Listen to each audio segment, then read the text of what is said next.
Hi everyone, welcome to शिक्षक prep. Friends, आज 4 मार्च है और एमपी टेट का सेकेंड शिफ्ट का एग्ज़ामिनेशन कंप्लीट हो चुका है वर्ग फर्स्ट का। ठीक है, तो आज के एग्ज़ामिनेशन में सेकेंड शिफ्ट में आपसे क्या क्वेश्चन पूछे गए हैं वो हम इस वीडियो में डिस्कस करने वाले हैं। तो वीडियो को एंड तक देखिएगा और अगर आप चैनल पर नए हैं तो चैनल को सब्सक्राइब कर लीजिएगा ताकि ऐसे ही इंपॉर्टेंट वीडियोस आप तक पहुंच सकें। तो चलिए स्टार्ट करते हैं। सबसे पहला क्वेश्चन देखिए, ब्रह्म समाज के संस्थापक कौन थे? तो फ्रेंड्स, ब्रह्म समाज के संस्थापक राजा राम मोहन राय हैं। ठीक है, नेक्स्ट क्वेश्चन, अनुनासिक का संबंध होता है। अनुनासिक का संबंध होता है नाक तथा मुंह दोनों से। ठीक है, ये चीज़ आप ध्यान रखना। हो सकता है ओनली नाक से या फिर ओनली मुंह से ऐसे करके आए, तो इसका राइट आंसर है नाक और मुंह दोनों से। चलिए नेक्स्ट क्वेश्चन, निराकार में कौन सी संधि है? तो निराकार में है विसर्ग संधि। ठीक है, नेक्स्ट क्वेश्चन, गमन शब्द को विपरीतार्थक बनाने के लिए किस उपसर्ग का प्रयोग करेंगे? ठीक है, विपरीतार्थक मतलब इसका अपोजिट। गमन होता है ना कहीं जाना, तो गमन में ऐसा कौन सा उपसर्ग लगे जिससे कि इसका अपोजिट बन जाए? तो देखिए, उपसर्ग और प्रत्यय मैंने आपको करवाए हुए थे। उपसर्ग हमेशा आगे लगते हैं, आपको सबसे पहले ये पता होना चाहिए। ठीक है, आगे लगते हैं उपसर्ग, और जो प्रत्यय होते हैं वो हमेशा शब्द के पीछे लगते हैं। तो यहाँ पर उपसर्ग पूछा है तो आप समझ जाएंगे कि उपसर्ग जो है इसके आगे लगेगा। तो इसके आगे कौन सा उपसर्ग लगेगा? आ उपसर्ग लगेगा। ठीक है, जब इसमें आ उपसर्ग लगेगा तो गमन का विपरीतार्थक क्या हो जाएगा? आगमन। ठीक है, तो आ इसका राइट आंसर हो गया। नेक्स्ट क्वेश्चन देखेंगे, के लिए किस कारक का चिन्ह है? आपने पढ़े होंगे कारक चिन्ह जो होते हैं, कर्ता ने, कर्म को, करण से, संप्रदान के लिए, अपादान से, है ना, ये सारे। तो ये जो के लिए है ये संप्रदान कारक है। ठीक है, ये आप ध्यान रखेंगे। चलिए नेक्स्ट क्वेश्चन देखेंगे, अनाथ का विलोम शब्द बताइए। तो अनाथ का विलोम शब्द होता है फ्रेंड्स सनाथ। ठीक है, अनाथ का सनाथ। नेक्स्ट क्वेश्चन, माइक्रोस्कोप का प्रयोग निम्न में से नहीं किया जाता है। किस चीज़ में नहीं किया जाता है? देखिए, आपके पास वहाँ पर 4 ऑप्शन होंगे और आपने एक राइट ऑप्शन जो है चूज़ करना होता है। तो इसका राइट आंसर हो जाएगा दूर की वस्तुओं को देखने में। ठीक है, दूर की वस्तुओं को देखने में माइक्रोस्कोप का प्रयोग नहीं बल्कि पास की और सूक्ष्म वस्तुओं को देखने में होता है। नेक्स्ट क्वेश्चन देखते हैं, राहुल की ओर संकेत करते हुए मनीष ने एक महिला से कहा, वह मेरी बेटी की माँ के पिता का बेटा है। ठीक है, ध्यान से क्वेश्चन समझिएगा। वह मेरी बेटी की माँ के पिता का बेटा है, तो मनीष का राहुल से क्या संबंध है? रिलेशन वाला क्वेश्चन है, तो इसका संबंध होगा जीजा का। ठीक है, ये आप ध्यान रखेंगे। चलिए नेक्स्ट क्वेश्चन देख लेते हैं, उत्पत्ति के आधार पर चट्टान कितने प्रकार की होती हैं? तो फ्रेंड्स, उत्पत्ति के आधार पर जो चट्टान होती हैं वो 3 प्रकार की होती हैं। राइट, नेक्स्ट क्वेश्चन, मराठा साम्राज्य के संस्थापक, ये तो बहुत इजी क्वेश्चन है, बेसिक लेवल का।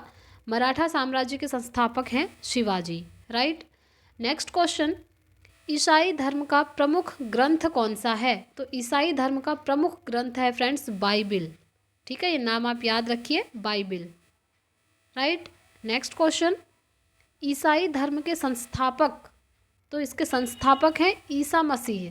ये तो आप लोग ऑलरेडी जानते ही होंगे क्योंकि बहुत इजी क्वेश्चन है ये। ईसाई धर्म के संस्थापक हैं ईसा मसीह। नेक्स्ट क्वेश्चन देखेंगे, लिखने में अक्षम बच्चों को सामान्यतः डैश होता है।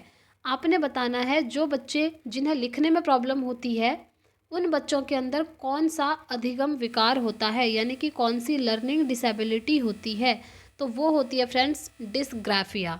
ठीक है, आप याद रखिएगा। ऐसे ही बहुत सारे अधिगम विकार हैं, मैंने एक पर्टिकुलर वीडियो बनाई है फ्रेंड्स अप्रॉक्स 10 या 11 मिनट की। अगर आप वो देख लेंगे ना तो आपका ये जो अधिगम अक्षमता वाला कॉन्सेप्ट है, लर्निंग डिसेबिलिटी वाला कॉन्सेप्ट है, वो एकदम क्लियर हो जाएगा। ठीक है, आप चाहें तो मेरे टेलीग्राम ग्रुप को ज्वाइन कर लीजिए, वहाँ पर मैं अगेन लिंक प्रोवाइड आपको करवा दूँगी। ठीक हो गया, और अगर कोई भी क्वेरी है तो आप कमेंट बॉक्स में पूछ सकते हैं, मैं आपको रिस्पॉन्स ज़रूर करूँगी। देखिए, यहीं पर अगर आपसे पूछ ले कि किसी बच्चे को पढ़ने में समस्या आ रही है तो उस बच्चे को कौन सा अधिगम विकार है? तो फ्रेंड्स उस बच्चे को होता है डिसलेक्सिया। ठीक है, ऐसे ही बहुत सारे होते हैं। डिस्थीमिया होता है जब बच्चा बहुत तनाव की स्थिति में होता है। डिसमॉर्फिया होता है जब बच्चा अपने ही बॉडी पार्ट्स में भ्रम की स्थिति पैदा कर लेता है। तो ये सारी चीज़ें मैंने उस पर्टिकुलर वीडियो में बनाई हैं, आप उस वीडियो को देख लीजिएगा। राइट, चलिए नेक्स्ट क्वेश्चन, आंशिक पुनर्बलन। देखिए पुनर्बलन वैसे एक पॉजिटिव पुनर्बलन होता है, ठीक है, जिसे हम इंग्लिश में रेनफोर्समेंट कहते हैं, और दूसरा होता है नेगेटिव रेनफोर्समेंट, और एक होता है आपका आंशिक पुनर्बलन। तो देखिए आंशिक पुनर्बलन क्या होता है? सतत पुनर्बलन की अपेक्षा अधिक प्रभावी होता है। ठीक है, सबसे ज़्यादा प्रभावशाली कौन सा है? आंशिक पुनर्बलन। चलिए आगे बढ़ते हैं। नेक्स्ट क्वेश्चन, विद्यार्थियों के पोर्टफोलियो के लिए सामग्री का चयन करते समय डैश का डैश ज़रूर होना चाहिए। तो यहाँ पर आपको फिल करना है, एक तरीके से कह सकते हैं फिल इन द ब्लैंक्स। तो ये होगा, विद्यार्थियों के पोर्टफोलियो के लिए सामग्री का चयन करते समय विद्यार्थियों का समावेशन ज़रूर होना चाहिए। ठीक है, ये इसका राइट आंसर है। नेक्स्ट क्वेश्चन देखेंगे, हार्वर्ड गार्डनर का, ये व के ऊपर र नहीं होगा, ठीक है, ऐसे लिखते हैं, हार्वर्ड गार्डनर का बहुबुद्धि का सिद्धांत किस पर बल देता है? देखिए फ्रेंड्स, जो हार्वर्ड गार्डनर है ना, इन्होंने मल्टीपल इंटेलिजेंस की थ्योरी दी है, यानी कि बहुबुद्धि का सिद्धांत दिया है, और ये कहते हैं कि हमारी जो बुद्धि होती है वो 8 प्रकार की होती है। ठीक है, ये आप ध्यान रखेंगे। चलिए देखते हैं, इसका राइट आंसर होगा प्रत्येक व्यक्ति की विलक्षण योग्यताओं पर। ठीक है, बेसिकली ये कहते हैं कि हर बच्चे के अंदर कोई ना कोई एक एबिलिटी ज़रूर होगी। अब वो 8 प्रकार की बुद्धि हैं, उन्हें आप देख करके जाइएगा। जब हमने सीटेट की प्रिपरेशन करी थी इससे पहले, तब हमने पूरा कॉन्सेप्ट पढ़ा हुआ था। क्योंकि आप जानते हैं सीटेट और एमपीटेट में जो आपकी पेडागोजी है ना, वो लगभग सेम होती है, तो आप उन टॉपिक्स को भी ज़रूर पढ़ के जाइएगा। ठीक है, चलिए आगे बढ़ते हैं। नेक्स्ट क्वेश्चन, फ्रेंड्स आप में से अगर कोई ऐसे स्टूडेंट्स हैं जो अपकमिंग सीटेट की प्रिपरेशन करना चाहते हैं, तो आप प्लीज़ चैनल से जुड़ जाइएगा और टेलीग्राम ग्रुप को ज्वाइन कर लीजिएगा, क्योंकि चैनल पर हम प्रिपरेशन बहुत जल्द स्टार्ट कर देंगे और टेलीग्राम पर आपको वही नोट्स जो है मिलते रहेंगे। ठीक है, और टीचिंग से रिलेटेड सारी अपडेट्स भी आपको इस चैनल के माध्यम से दी जाती है, इसलिए अगर आप चैनल पर नए हैं तो चैनल को सब्सक्राइब ज़रूर कर लीजिएगा। चलिए नेक्स्ट क्वेश्चन देखते हैं, सतत एवं व्यापक मूल्यांकन डैश पर बल देता है। ये किस चीज़ पर बल देता है? देखिए सतत और व्यापक मूल्यांकन को हम बोलते हैं सीसीई। मैंने सीसीई वाला कॉन्सेप्ट आपको बहुत अच्छी तरह पढ़ाया था फ्रेंड्स। इसका फुल फॉर्म होता है कॉन्टीन्यूअस एंड कॉम्प्रिहेंसिव इवैल्यूएशन, जिसे हिंदी में बोलते हैं सतत एवं व्यापक मूल्यांकन। इसके 2 पार्ट होते हैं। ठीक है, एक होता है एफए जिसे हम बोलते हैं फॉर्मेटिव असेसमेंट, दूसरा होता है एसए जिसे हम बोलते हैं सम्मेटिव असेसमेंट। अगर आपको डिटेल में जानना है तो वो पर्टिकुलर वीडियो फ्रेंड्स आपको देखनी होगी, और अगर आपने किसी और चैनल से ऑलरेडी पढ़ रखा है तो भी अच्छी बात है, क्योंकि आपको समझ में आना चाहिए आप कौन से चैनल से पढ़ रहे हैं, ये ज़्यादा इम्पॉर्टेंट नहीं है। इम्पॉर्टेंट ये है आपकी अंडरस्टैंडिंग बेहतर हो सके। ठीक है, आप कॉन्सेप्ट को अच्छे से समझ पाएँ, रटना नहीं है। चलिए तो देखते हैं, सतत एवं व्यापक मूल्यांकन डैश पर बल देता है। तो ये बल देता है सीखने को किस प्रकार अवलोकित, रिकॉर्ड और सुधारा जाए, इन चीज़ों पर। ठीक है, चलिए आगे बढ़ते हैं। नेक्स्ट क्वेश्चन देखिए, निम्न में से कौन सा वाइगोत्स्की के सामाजिक सांस्कृतिक सिद्धांत पर आधारित है? तो ये है फ्रेंड्स पारस्परिक शिक्षण। देखिए वाइगोत्स्की से रिलेटेड और भी चीज़ें आप पढ़ के जाइएगा। वाइगोत्स्की 3 चीज़ों को इम्पोर्टेंस देते हैं, और ये न्यूमोनिक मैंने उन 3 चीज़ों का बनाया था, SCL, S for society, C for culture, L for language. जहाँ भी आपको दिख जाए समाज, संस्कृति और भाषा को महत्व देने वाली बात, तो वो हमेशा वाइगोत्स्की होंगे। ठीक हो गया, चलिए आगे बढ़ते हैं। नेक्स्ट क्वेश्चन, इनमें से कौन सा सिद्धांतकार यह स्पष्ट करता है कि बच्चे अपनी वृद्धि और विकास हेतु कठोर अध्ययन करते हैं? तो फ्रेंड्स वो हैं अब्राहम मैस्लो। ठीक है, अब्राहम मैस्लो ने नीड थ्योरी भी दी हुई है, जिसमें उन्होंने 6 लेवल बताए थे, वो भी आप देख के जाइएगा। चलिए आगे बढ़ जाते हैं। नेक्स्ट क्वेश्चन, निम्न में से कौन सी सामाजिकरण की निष्क्रिय एजेंसी है? तो आपके सामने 4 ऑप्शन रहेंगे, जिसमें से एक ऑप्शन ये है सार्वजनिक पुस्तकालय। ये जो है निष्क्रिय एजेंसी है। निष्क्रिय एजेंसी इसलिए है क्योंकि यहाँ पर बच्चा ज़्यादा एक्टिव नहीं हो पाता है। ठीक है, और अगर आएगी सक्रिय एजेंसी कौन सी है, तो देखिए सक्रिय तो होती है जैसे फैमिली है, बच्चा वहाँ पर एक्टिव रहता है ना, बातचीत करता है, घर पे सारी एक्टिविटीज़ करता है। ऐसे ही स्कूल की बात करें तो स्कूल में भी बच्चा एक्टिव ही रहता है। बट जो सार्वजनिक पुस्तकालय है ये निष्क्रिय एजेंसी है, क्योंकि यहाँ पर बच्चे का ज़्यादा रोल नहीं होता है। नेक्स्ट क्वेश्चन देखेंगे, बायो के क्वेश्चन, जीव विज्ञान के जो आपसे पूछे गए हैं। विषाणु से होने वाले रोग कौन से हैं? तो फ्रेंड्स विषाणु से होने वाले रोग हैं पोलियो, खसरा, चिकन पॉक्स, एड्स एक्सेट्रा। ठीक है, चलिए आगे बढ़ते हैं। दूध को दही में परिवर्तित करने वाला जीवाणु कौन सा है? तो वो है फ्रेंड्स लैक्टोबैसिलस। ठीक है, चलिए आगे बढ़ेंगे। नेक्स्ट क्वेश्चन, चीनी के अल्कोहल में परिवर्तन की प्रक्रिया क्या कहलाती है? जो आपका शुगर होता है ना, वो अल्कोहल में कन्वर्ट हो जाता है, तो ये प्रोसेस क्या कहलाती है? ये कहलाती है किण्वन, जिसे हम इंग्लिश में बोलते हैं फर्मेंटेशन।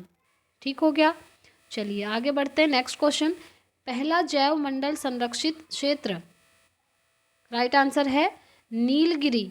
ठीक है, नीलगिरी जैव मंडल संरक्षित क्षेत्र है। नेक्स्ट क्वेश्चन देखिए, संकटापन्न स्पीसीज का रिकॉर्ड किस में रखा जाता है? तो ये रखा जाता है फ्रेंड्स रेड डेटा बुक में। ठीक है, संकटापन्न स्पीसीज मतलब ऐसी स्पीसीज जो संकट की स्थिति में है, अभी पूरी तरह से विलुप्त नहीं हुई है। ठीक है, ये ध्यान रखिएगा, वो अभी संकट की स्थिति में है, तो उनका रिकॉर्ड रखा जाता है रेड डेटा बुक में।